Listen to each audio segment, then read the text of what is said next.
Honestly, we as UX designers are so clumsy to travel with all the gears that we use for our daily work, and I am not an exception.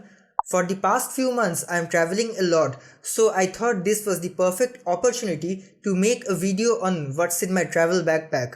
Also, this was one of the most requested videos on my YouTube bucket list, so without further delay, let's drop the intro.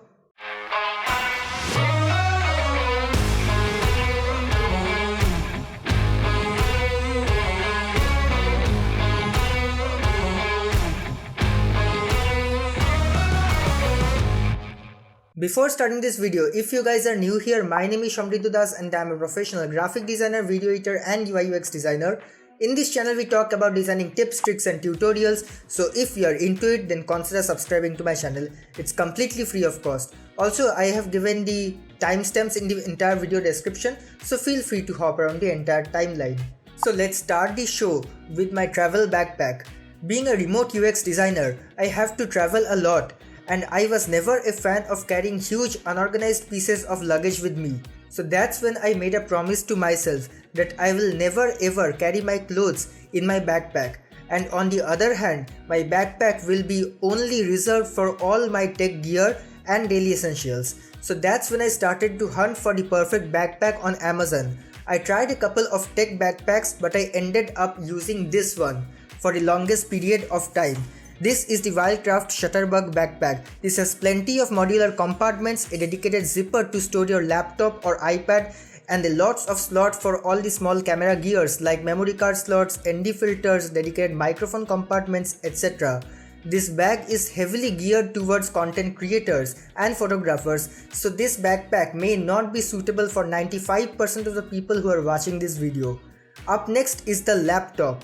This is the 16-inch 2021 M1 Pro MacBook Pro, which is provided to me by my current employer Concentrix Catalyst.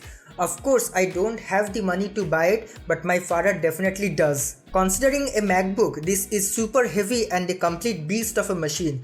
This features an almost 3K mini LED XDR display, giving a great contrast ratio and an immersive viewing experience. It can easily handle Microsoft Word, Teams, Excels, Video Call, Figma, Chrome and Photoshop simultaneously without a noticeable drop in performance. It can fly through all the heavy tasks that I do on a daily basis, and its battery life is amazing. It features a 100 Wh battery, which is the maximum limit of battery that you can travel with on a commercial airplane. Long story short, it's a monster of a laptop. Next item on my list is the iPad. This is the 2019 iPad Air. Didn't go for an upgrade here because honestly it gets the job done. I don't particularly do any heavy stuff on my iPad, just casual note taking, drawing in fresco and streaming Netflix and YouTube videos.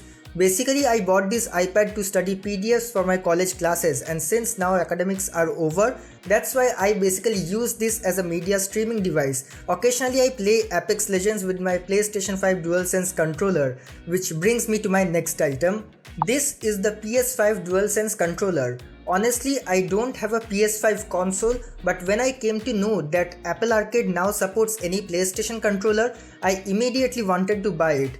But after buying this, it's a shame that all the unique features of this controller like the haptics, the adaptive triggers and all those fun stuff don't work in Apple Arcade. So basically it's an overkill controller for me, of which I can't use 90% of the special features. But I do travel with it as it makes casual gaming a lot more fun.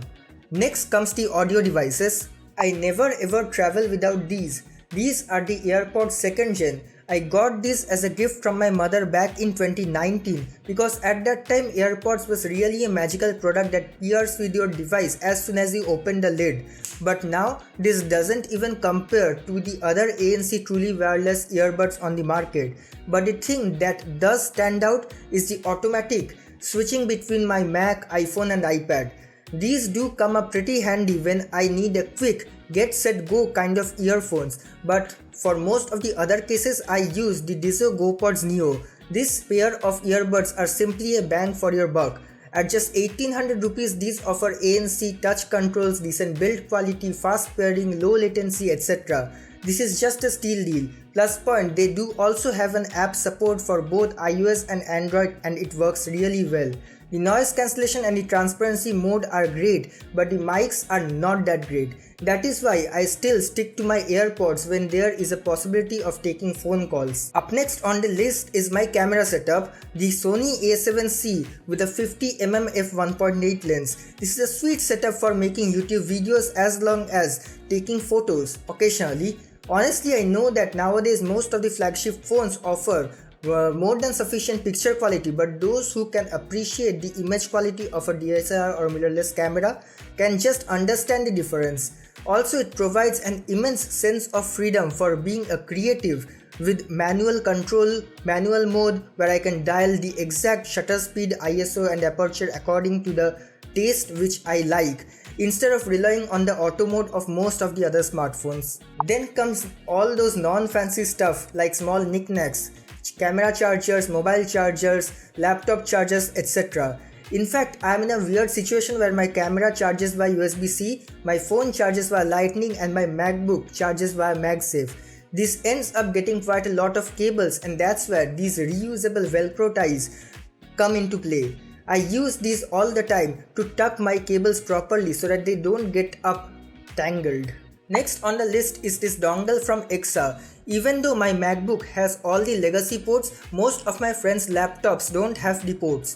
That's where this USB C hub from Eksa comes into play. Honestly, I don't recommend it because as soon as you start using all the ports, it does get overheated and starts disconnecting.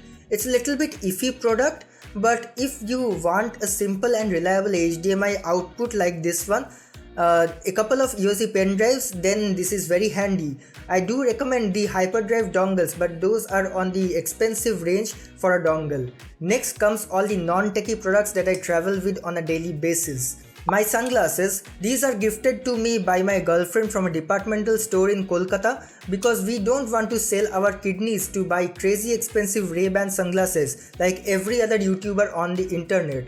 And of course, for people who wear specs all the time, it's a whole other ball game to get power sunglasses like this. But anyways, this is a very dear gift to me. Next comes the daily essentials. This is the Himalaya lip balm, which I often keep handy in my backpack because I do have dry lips and they do crack pretty easily.